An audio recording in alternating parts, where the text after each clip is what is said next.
ეს ჰა? ეს ეგ აბა ჩაიშედით მაინც ნახეთ რა. ცოტა შორიდან გადაგი ახლო ნუიღებ, იმიტომ რომ აი ესეთი. არის იდეალური სიწყნარი, აქ მოდით რა ხალხნო რა. რა ვიცი, მე რასაც შევძლებდა რისი თავის მექნება, ნუ საშუალება რა. აი ესე ვივლი საქართველოში და ესეთ მაგარამებს დაგათვალიერებინებთ.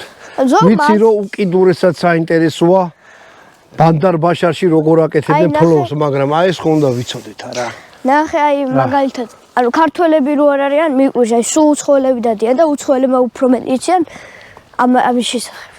ეს არის მგონი ცენტრალური შემოსასვლელი რა.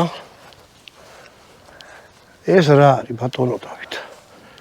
შეიძლება ეს იყოს ციხე-სიმაგრის კარი, ჰა? ხო, რა ვიტო. თუ ჭიშკარიც გდია. ხო, რაღაცა? ჭიშკარიც გდია, ბატონო, თუ დიდი. არა. აკეთ თელ ტყეში არის მოფანტული ისინი რა ქვია, კედლის დარჩენები რა და რაღაც ნაგებობები, რომელიც გათხრა საჭიროებს. ალბათ, იმიტომ რომ ეს პატრონთა გდია. ვიღაც ზაღლის ნაშობსა ეს დაუგდია, აი. ეს ნახოთ. აი ეს. ჰა. აი ეს. წამო ჯერ ეკლესია. აი წამოსვლისას ვნახოთ. ეს არის მე-11 საუკუნის